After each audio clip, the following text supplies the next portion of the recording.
the little cedar spirit tree. The Ojibwa call it Manidu Jizikans. The tree is an ancient Thuya occidentalis, or white cedar. It grows on the north shore of Lake Superior and is likely over 500 years old. This tree is held sacred to the Ojibwa. To many, it represents survival through the hardships of life. Despite its old age, it's less than 4 meters or 13 feet high. Hi everyone, I'm Nigel Saunders, and today we're going to be making our own miniature version of the little cedar spirit tree, here today in the Bonsai Zone. Let's go look on the bench now for a couple of trees that I could use for my spirit tree.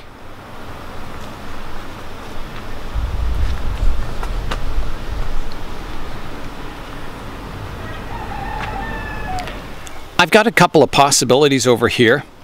They're both trees I think you've seen before. One is my gnarly looking cedar. It's a small tree that I think was probably stepped on at one time and the top was bent over, and yeah, it's seen a hard life. And my other one is the cedar that it's undergone 2 styling sessions. I was thinking of putting in my African elephant diorama, making it look like an acacia style tree with a flat top canopy. And I didn't use it for that, so I then styled it to go with my avatar grove as a mature old growth cedar tree. And I didn't use it in that forest planting either. So it's just been sitting on the bench growing, and it may be a good possibility to make a spirit tree out of also. So yeah, that's my possibilities. I think those 2 trees. The other cedar I have over here, I have my cedar that I dug up. This was also going to be an old growth tree, but I think it'll just be by itself, not in a forest. It has a really wide root base and a fairly nice radial root system. So I don't think that's suitable for the cedar spirit tree. I think that's, more of a long-term project, growing it and styling it like an old growth tree. I have my other really wild looking cedar over here with the quite a unusual root system. It's quite unique looking. Yeah, it has quite an interesting root system, but I don't think that's suitable either. I think that's going to be for a future project, maybe a rattlesnake point type tree. Yeah, so I think it's going to be those first 2 cedars I showed you. I've got the 2 cedars on the bench now. Both of them need repotting, so I think I'm going to create 2 spirit trees today using both of my cedar trees. I picked out a couple of pots that I think will work well with these trees.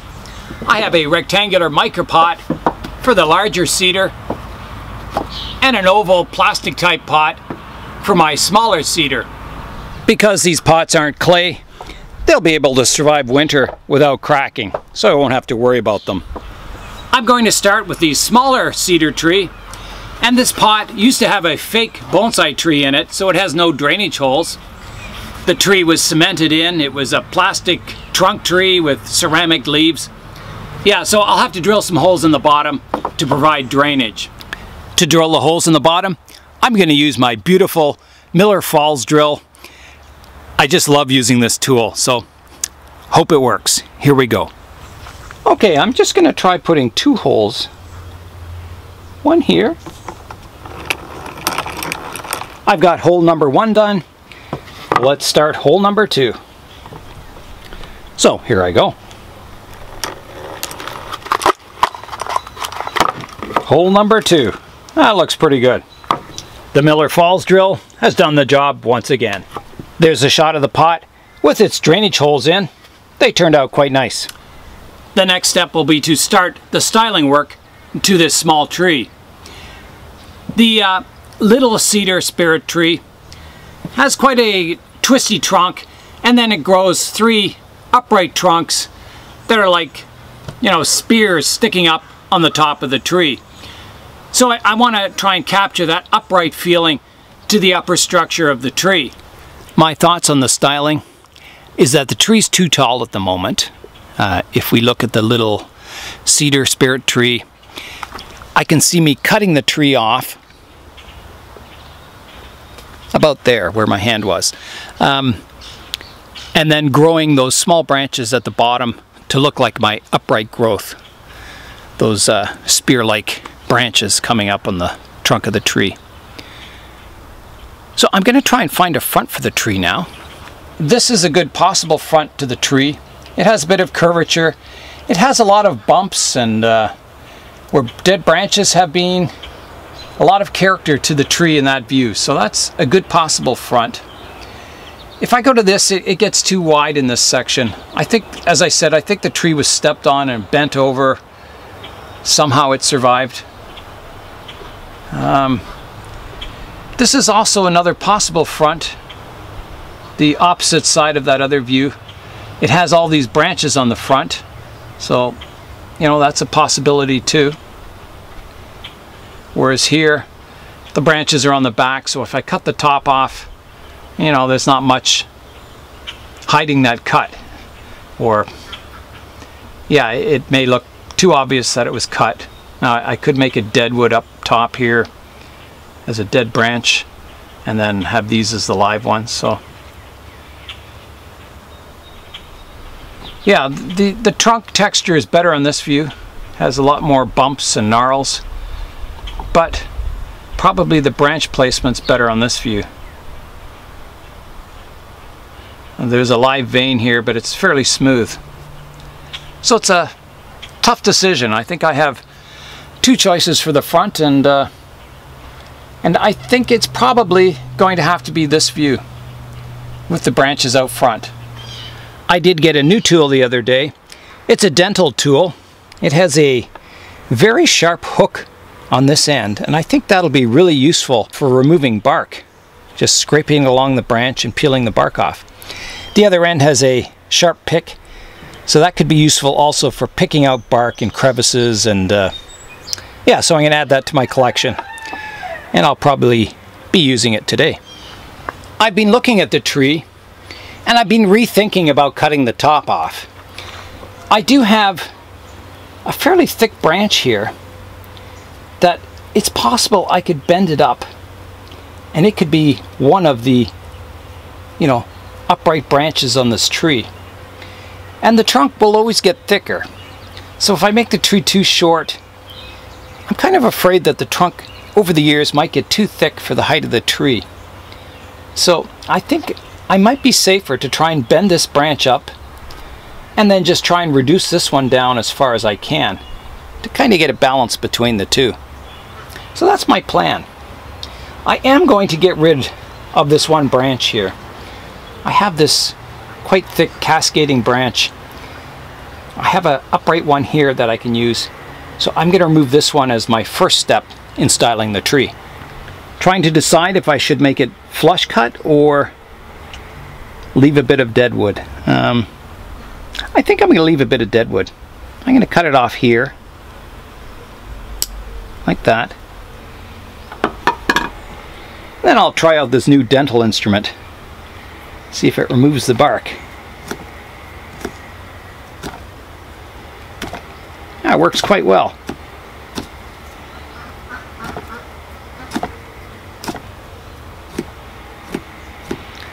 I get this tool at the surplus store. You know, they're only about $2. So, with the bark removed, I'll then carve the tip of the branch to a point so it looks more like natural deadwood.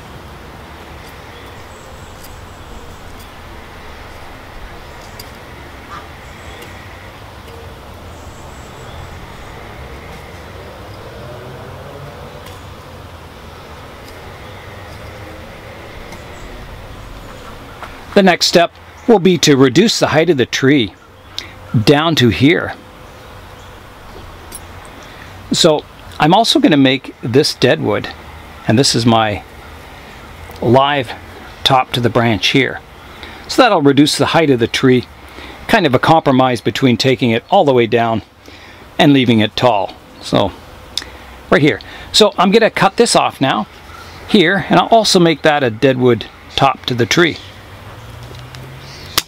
So there I go. I've got a small dead branch at the back of this part, so I'm going to reduce that so it's not so long. I'll keep all the deadwood I can, and I'll do some carving on that too. And I'm going to carve the top here to a point.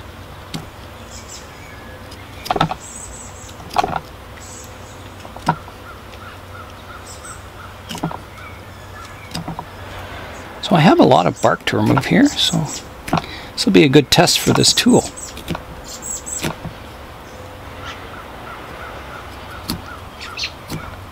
So far it's working quite well.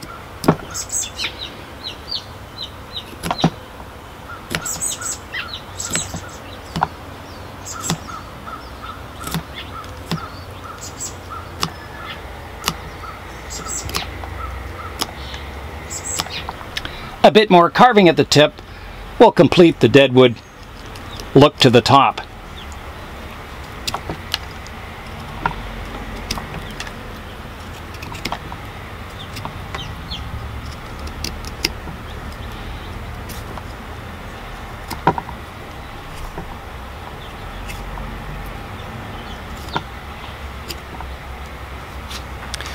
I'm looking at the overall height of the tree now, and I'm liking it. I think that was a good choice to keep that top on it, because that top has a lot of character.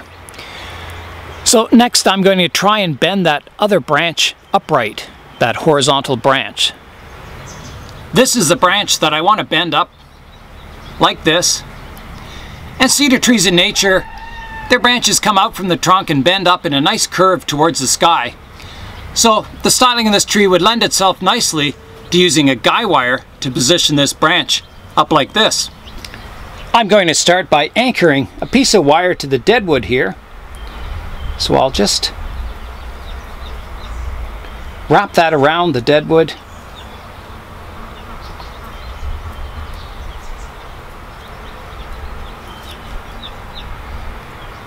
Just like that, so that holds the wire in place. Then I'll bring my branch up to about there, and I'll find a spot on the branch that I can wrap my wire around here. I think probably about there.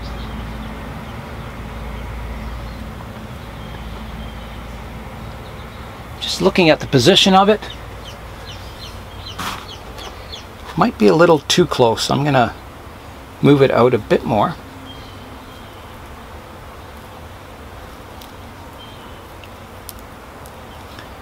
Be more to there.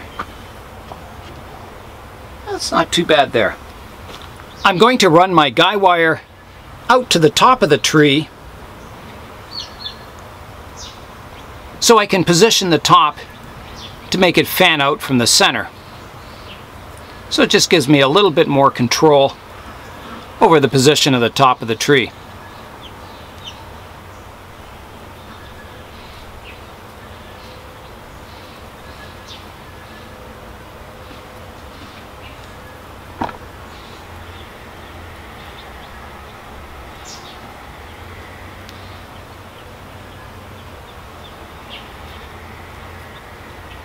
Just like that.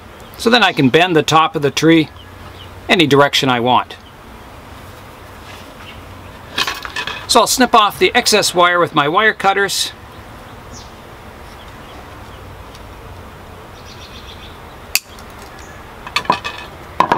Bend the end down so it doesn't poke anyone in the eye. Like that.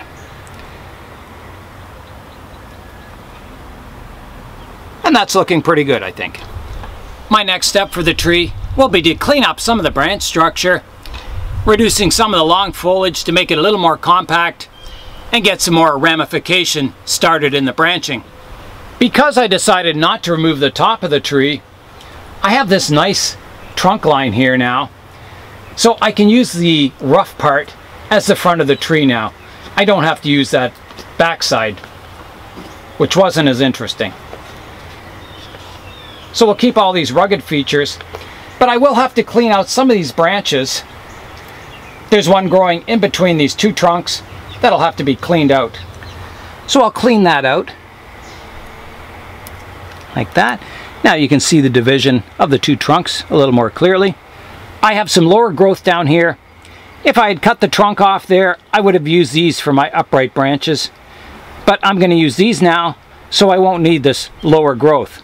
So I'm going to remove that also. So I'm going to leave a bit of dead wood on there, so I'm just going to prune them off here. And this one back to here. Like that. If I spin the tree around, I also have a small shoot growing underneath this trunk that I can remove also. Like that. I'm going to keep this third trunk here as a backup.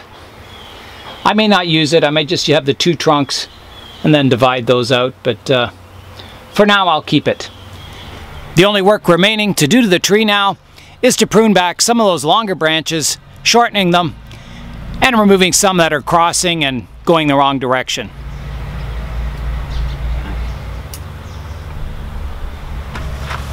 There's an overall look at my spirit tree. I think it looks pretty good. I think that's coming along nicely. Here's a look at the amount of foliage I removed from the tree. My next step for this tree is to get it repotted. So I'll pull it out of the pot. There we go. Lots of roots. And we'll start raking the roots out.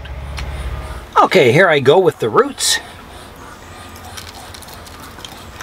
I will be repotting this over top of a rocky formation, just like the, cedar spirit tree. The cedar spirit tree is also called the witch tree. It's located in Minnesota on the northern shore of Lake Superior. So eventually I will get that type of landscape to it, but for now I'm just going to repot it in a pot and let it recover and get it growing and styled. So maybe in a year or two I'll replant it over top of a rocky base. It's amazing that the tree in Minnesota, the full-size witch tree, has survived for as long as it has, right on the shore there. I can just imagine some of the storms and the winds and water it's endured over the years. Yeah, incredible tale of survival with it. The soil had some composted pine bark in it, but other than that it's just my basic mixture of perlite and turfus.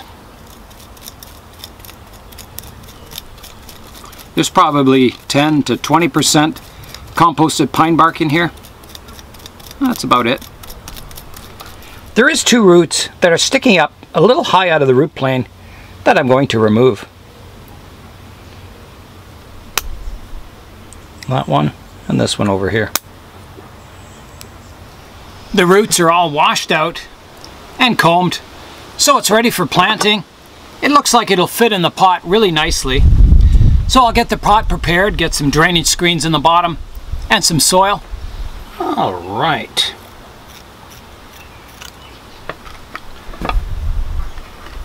That should do it for drainage screens. And I'll get a base layer of soil in the pot. I'm going to position the tree in the pot now. So this is about the front here. And it's a bit of a leaning tree, so I'll probably have it over this side of the pot a bit, so it looks balanced. I'll see how that looks. I'm looking at it from the front view now. I think it could be twisted just a little bit. I don't like the way the two top trunks are in a plane, a parallel plane. So I want one slightly forward and one slightly back. So I'll try twisting the tree a bit. That looks better, I think. Liking it. I may have to reduce the height of the thinner trunk at some point in time, but for now I'm going to let it grow to thicken it up a bit. The trunk does have a lot of inverse taper because of all that scarring near the middle of it, and the root base, I'm working on getting that nice and radial, which will thicken up the base of the trunk, which will help that inverse taper in the future. But I think for now I like the position in the pot, and I think that's where it's going to go.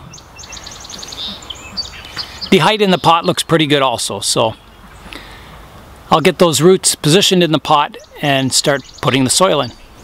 I'll just rake out the surface roots a bit, making sure they're nice and radial.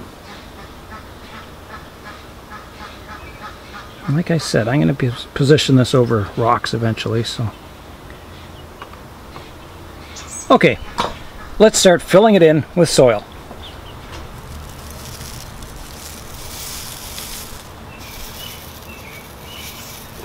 So I'll work that soil into the roots,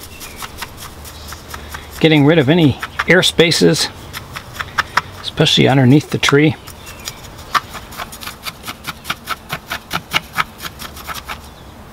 So the tree's feeling fairly stable in the pot. So I think the soil is worked in quite well. I'll just top it up. There's a few low spots. Not too much though.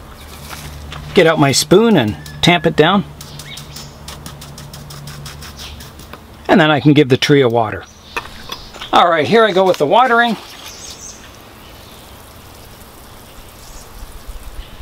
Water the top of the tree too. So I'll be keeping this tree in a fairly shady spot for a couple of weeks till it recovers. I don't want it out in the full sun.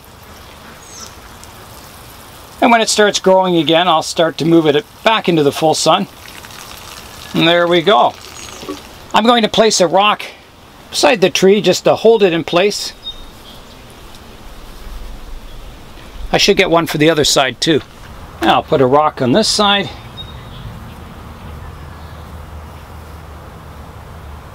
There. I'll rotate the tree around now so you can see it from 360 degrees.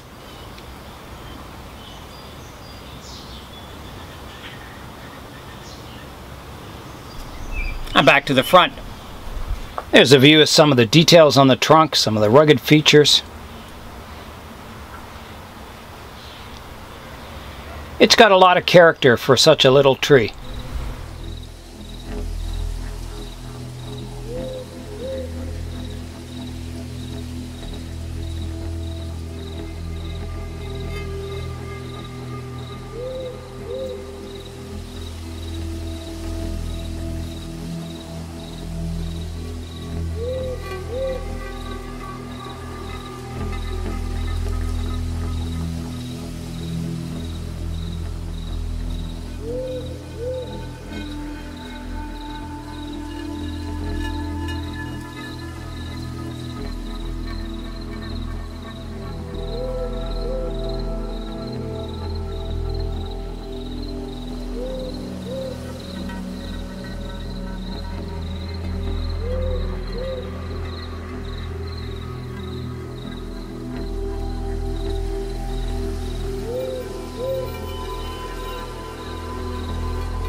That's all for today. I'm going to keep this video fairly short. So I finished working on my little spirit cedar tree, and in part 2 I'll be working on my big cedar spirit tree. I'm Nigel Saunders. Thanks for joining me here today in the Bonsai Zone.